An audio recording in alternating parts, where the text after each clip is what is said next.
Hi, and welcome to another narration presented by yours truly, Cryptids Roost. Please be so kind as to throat punch the like button and smack the arse of the subscription button as well. And remember to chokehold that notification bell and then select all. That way you'll receive all notifications each time I upload a new video. I would like to reach out and say a huge thank you to those of you who have supported Cryptids Roost financially with your support. We pray the good Lord replenishes you abundantly, and to those of you who will, later on. We pray the good Lord bless you as you do so. And also a huge thank you to everyone for always supporting the channel with your likes, comments and shares as well. It is all very much appreciated. God bless you all.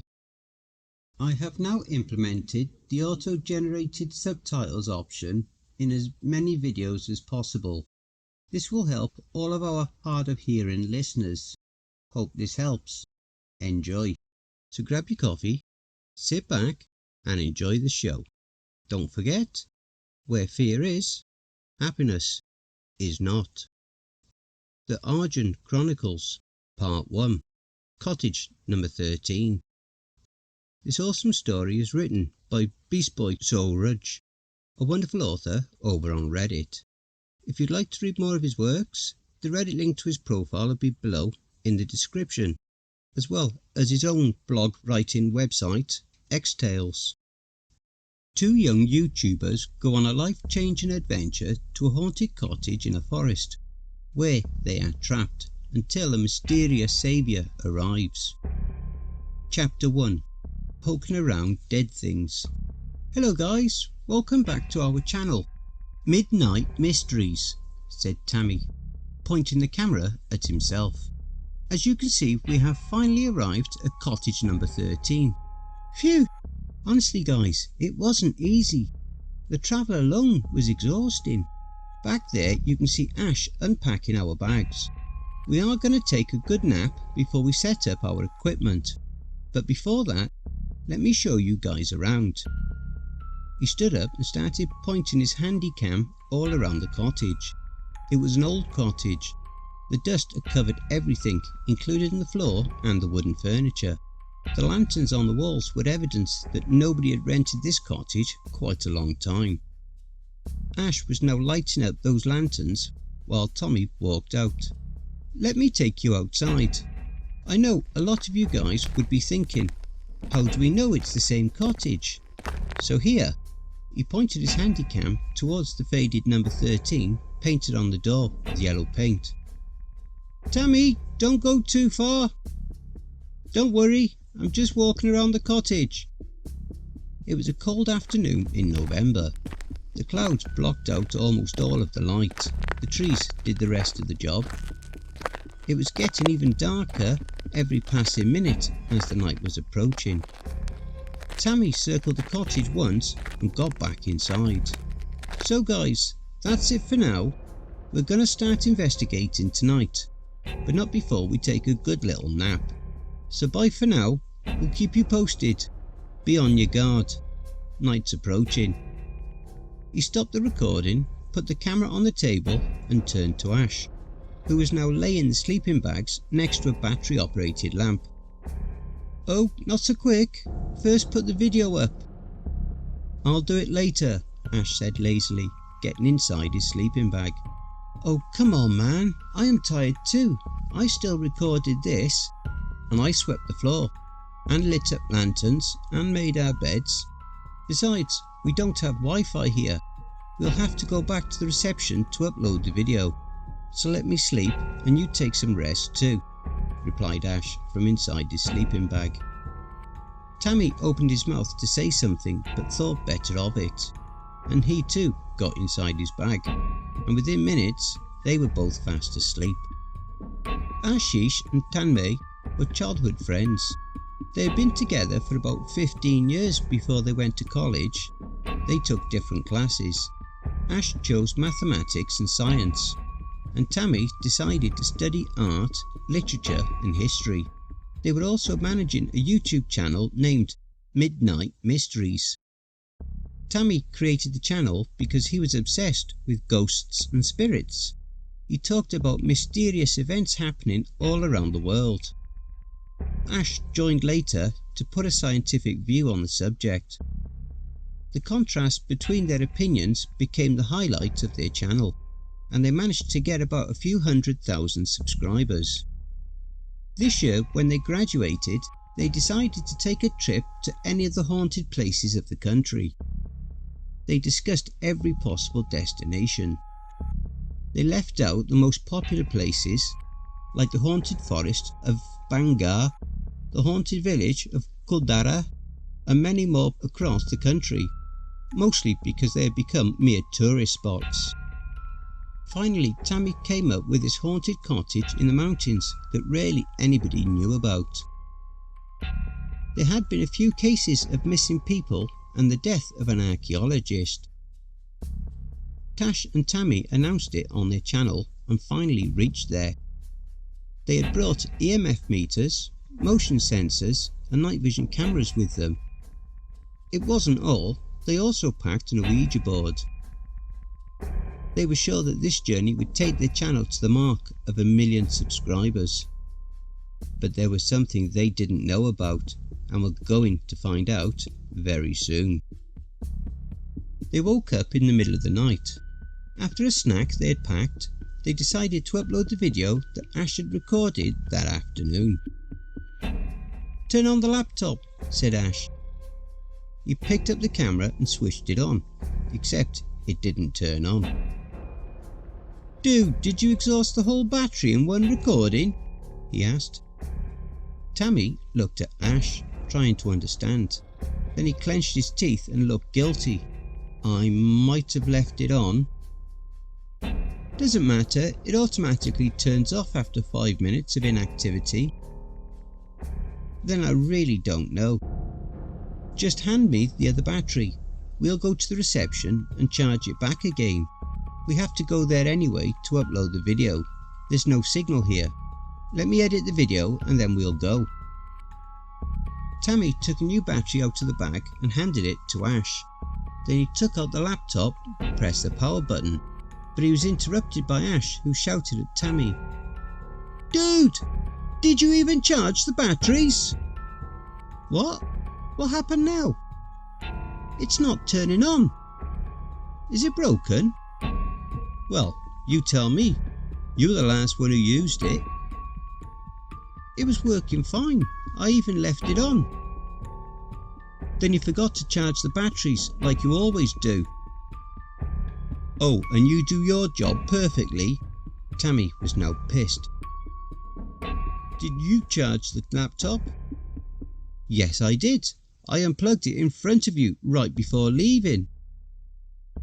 Tammy remembered and was now concerned. Yeah, I saw you." "Then why isn't it working? What is He stopped abruptly. He just had a crazy thought. He looked up at Ash, who was looking at him with confusion. "Do you think... could this be..." He was looking at Ash while being as dramatic as he could. Ash looked at him for a second and then he realised what Tammy meant. "Oh, come on," he said. "You're not serious, are you?" What else could it be? Wait a minute. Ash had a different thought.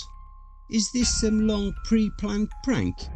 Did you do this on purpose? You drained the batteries, didn't you? What are you talking about? Why would I do this? You're trying to scare me. This is a prank, isn't it? No, it's not a prank, Ash. I think it's real. It could be a ghost. Come on, ghosts aren't real. You know that. Tammy was taken aback for a moment. What? He said, looking at Ash. He looked hurt. You don't think ghosts are real? What about all that stuff you say during our videos? And why are you here then? He didn't notice that they both had started shivering from the cold. For our channel.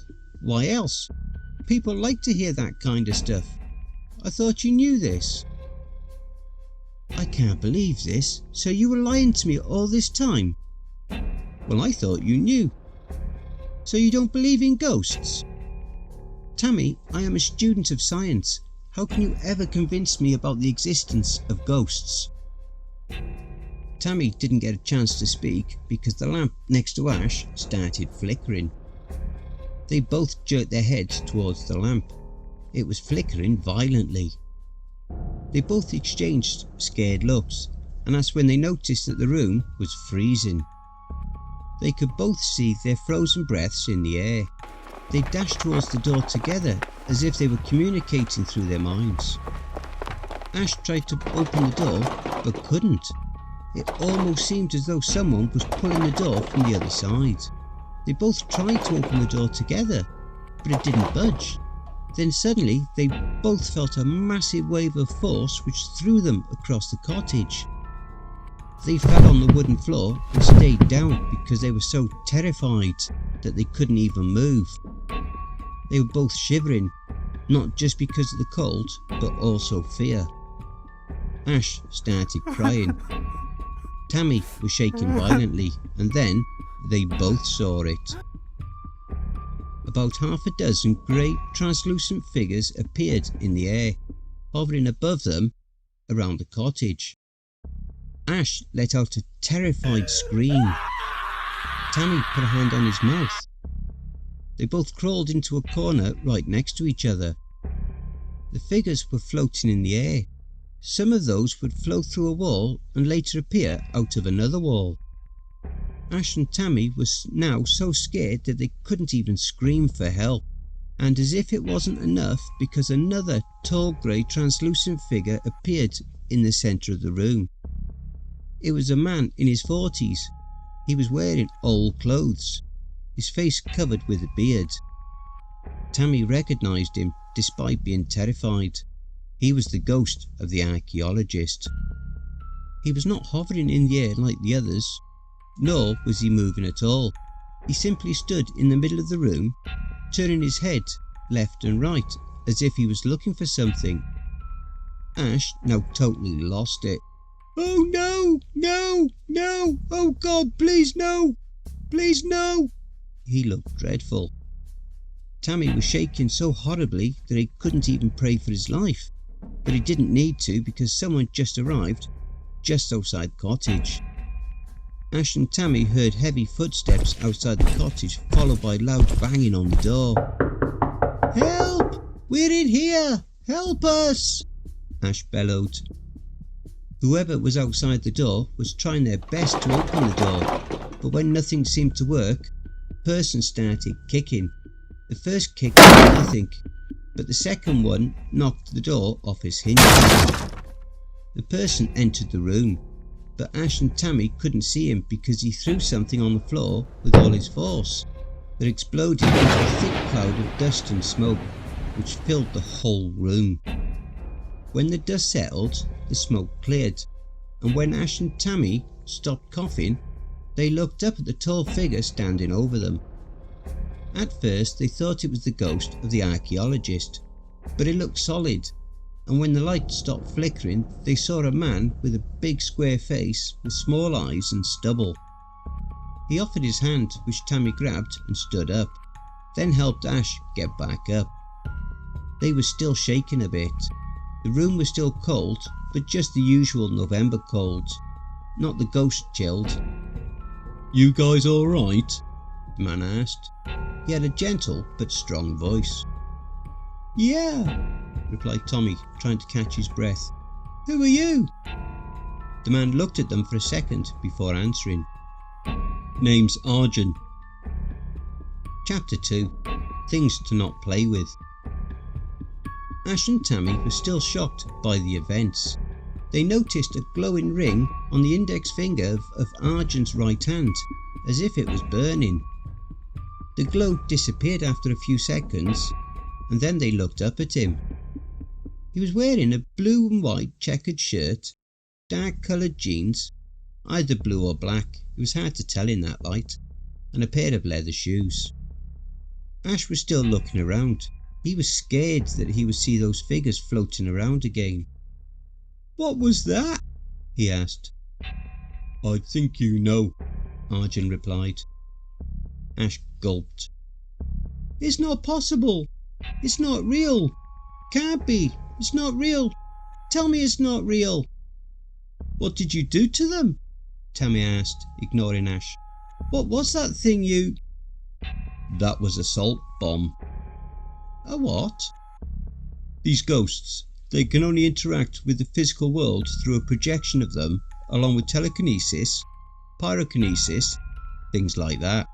These manifestations are nothing but electromagnetic waves. They interfere with electronics like lights and gadgets, and with signals. Any salt or pure ferromagnetic metal can absorb these waves, so they will kill these projections instantly. I'm sorry, Tammy was confused. Salt, as in salt. No, Ash spoke up finally. He was still in shock, but maybe he understood what Arjun had said. Salt is a class of chemical compounds, as in acids, bases and salts. Arjun looked at Ash. Exactly, but it's only temporary. They can only be killed when their remains or host or whatever is tethering them to this world is destroyed. They'll come back, so let's get out of here. Get your packs, you won't be returning. Ash and Tammy packed their bags as quickly as they could. They noticed that the camera and the laptop had started working now. Arjun picked up the lamp and walked out to the cottage to lead the way. They were walking through the forest back towards the reception. So, Arjun is it? Tammy asked. What do you do? Are you some kind of ghost hunter? Close. I'm a researcher, but I encounter monsters and other things too. So yeah, sometimes it gets ugly, Arjun replied. Wait a minute, Ash interrupted. Monsters? What kind of monsters? Arjun turned his head towards Ash and said, every kind, from freaky and scary to creepy and disgusting. And what about that glowing ring of yours? Tammy asked. Yeah, it glows in the presence of spirits, and it also protects me from ghost possession. They can possess people? Ash looked at Tammy. That ghost was gonna possess us. Yeah, I think so. It was the archaeologist. Arjun stopped and turned back. Wait, you know him? Yeah, that was the ghost of the archaeologist, Dr. V.S. Myuu, said Tammy. He was the first case. He died here 30 years ago. Arjun started walking again and the boys followed him. Tell me everything you know. He came here looking for something. I don't know, but he spent the night and the next day he was found dead. Reports said that he had a heart attack, but his eyes were wide open and his face had an expression of fear. That's when all this started. People started going missing and nobody could ever find them. That's it. That's all I know. I know about the missing persons. There are cases from even before the archaeologist, not just from the cottage, but all around the forest. That's why I came here. How did you find us? Ash asked. Midnight Mysteries. You watch our videos? Yeah, I have to keep tabs on kids like you. I spend most of my time on the internet when I'm not, you know. I don't get it though, Tammy said. If the archaeologist was the first case, then how were people going missing before that? Maybe he wasn't the first case. Maybe he was just another victim. Maybe all those ghosts were actually trying to protect you from whatever is out there. Ash and Tammy didn't speak the rest of the way. When they got back to the reception, Arjun asked them to take the first bus and return home. What are you gonna do? Ash asked. I have to take care of this, Arjun said as he took his phone out and looked at it. I have to go further ahead. There's no signal here. You two travel safely. He walked away towards the nearby town. Thank you, Tammy shouted. Arjun waved his hand in the air without looking back. About half an hour later, he was in the town. He dialed a number as soon as he received a signal. Hello? said a young female voice from the other side.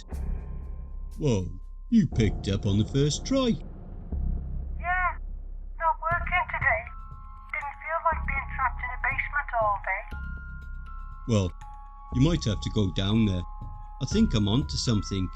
Need your help." You're on a case. You didn't inform me. "Yeah, I had to rush. Alright, so what is it? See what you can find out about one archaeologist, V.S. Myuu." Wait, I have heard that name before. "Great, should be easy then. Also, find out what we know about missing person cases in Shimla. Shimla? It's a big city. Try the mountains near the town of Shannon." Shannon. Wait, a witch trial happened there about 200 years ago. I have to go down to find out more. I'll call you back. Arjun hung up the phone, and as he pulled his phone from his ear, he saw a notification on the home screen which read, "Midnight Mysteries uploaded a new video." He clicked on it. Ash and Tammy were speaking about recent events. They looked pretty worked up and tired. They showed the video Ash had recorded earlier that afternoon. When they spoke about a mysterious saviour, Arjun, it brought a smile to his face. He hoped that the kids were wrapping up before leaving, but then they announced that they were going back to try to capture ghosts on camera. Tammy was speaking. "Like that strange man Arjun told us, I have table salt and Ash got an iron bar for our protection. If anything comes up, we can easily chase it away. We'll be right back at the cottage in a few minutes. Unfortunately, we don't have Wi-Fi there, so we won't be able to do this on live. But we will be back, I promise." "Oh shit!" Arjun barked. No, you kids!" He ran back towards the cottage as fast as he could. Chapter 3. A Little Help. Arjun soon went out of the coverage area. He knew that he wouldn't receive any calls, but he decided to save the kids first. He will come back to get the necessary information, and then he will see what he could do about that witch. He was running without even stopping to breathe. Running up the slope made it more difficult. He crossed the reception. Nobody was there, but he didn't stop to look. He kept running. He finally stopped. He was out of breath.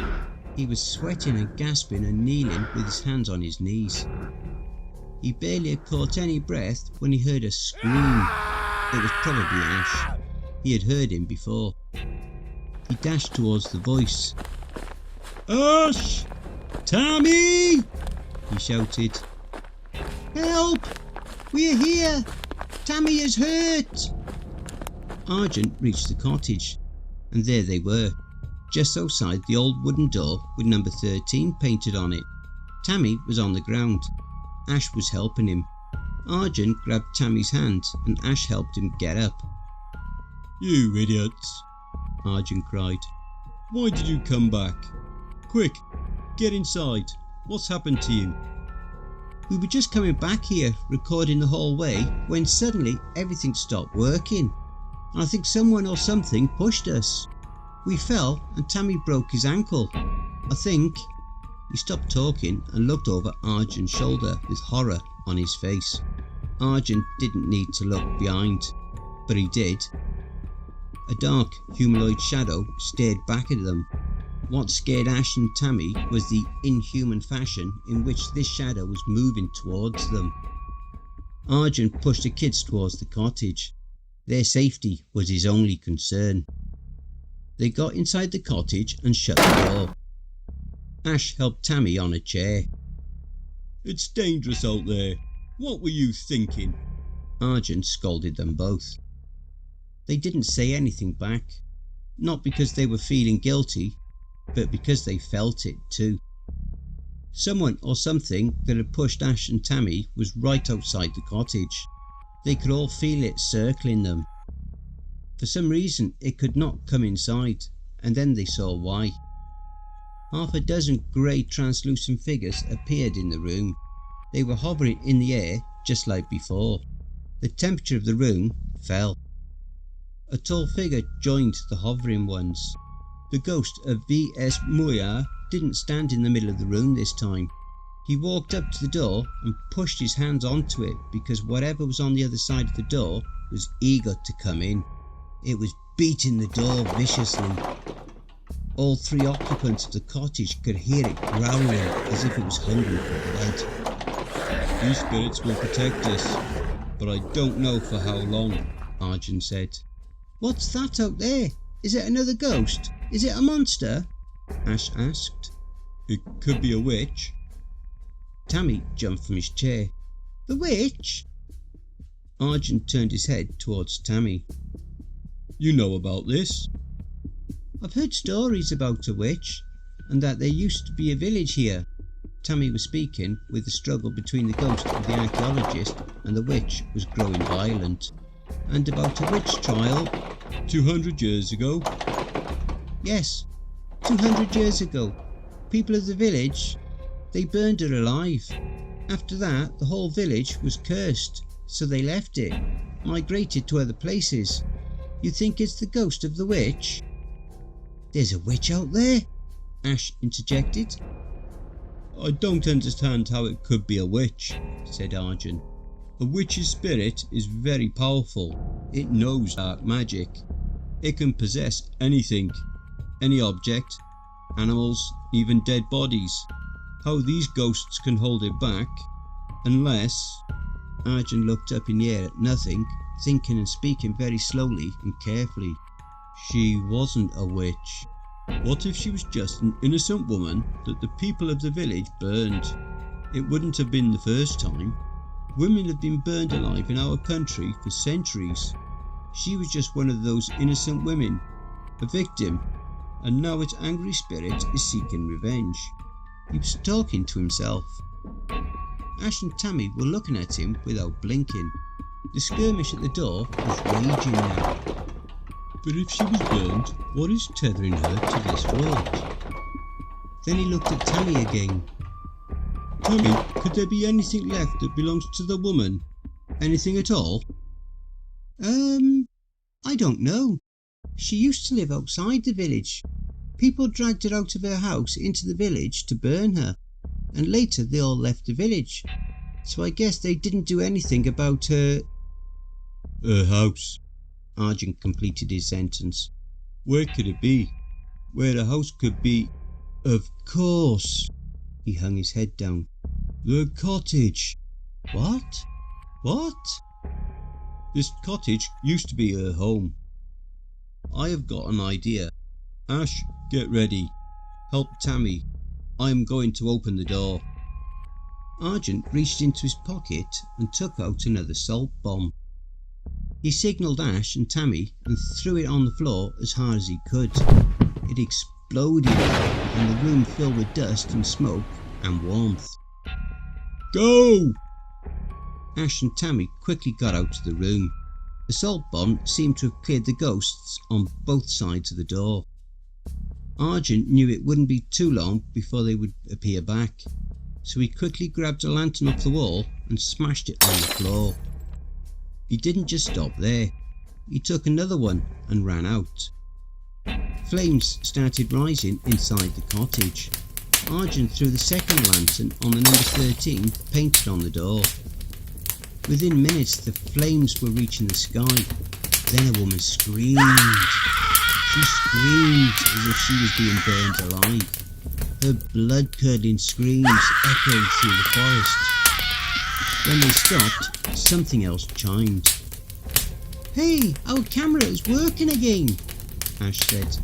He pointed his camera towards the burning cottage.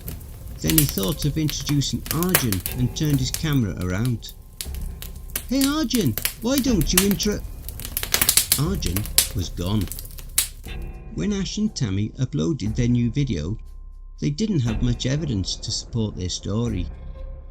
It was one hell of an adventure and a life-changing experience for them, but rarely anybody believed them. A few days later, Ash found something. When he was unpacking his bags, which he hadn't touched since they had come back, he found a black card. It was blank. Ash looked at it but couldn't understand what it was, so he just placed it on his nightstand. Later that night, when he was going to bed and turned off the light, he noticed that the card was glowing. He picked it up. There was a phone number written on it. The digits were glowing with an orange hue as if it was burning. Ash smiled, put the card in the drawer and went to sleep. That night, after burning down the cottage, Arjun had left right afterwards. There was no danger anymore. He was on his way back when his cell phone rang. He answered it. "Hey." Where were you? It was the same female voice. I have been calling you for an hour now. I know. I'm sorry, but everything is good. I figured it out. Got a little help. Phew, I was worried. Did you find anything interesting though? Anything about V.S. Myuu? Yeah, I remembered where I had heard his name. He was a keeper too. The best, in fact. My dad used to tell me stories about him. Oh well, I'm sure he's resting now. I'm heading back. No, don't come yet. You have to go to Metro City. What? Why? New case. A couple of bloodless bodies have been discovered. We're not sure yet, but it looks like work of, Of what? She took a long pause and then she said, vampires. Don't forget, if you enjoyed that story, be sure to pop over to the author's Reddit profile and drop them a line, or even give them a glowing review. I'm sure they really would appreciate it. The link to their Reddit profile will be below in the description.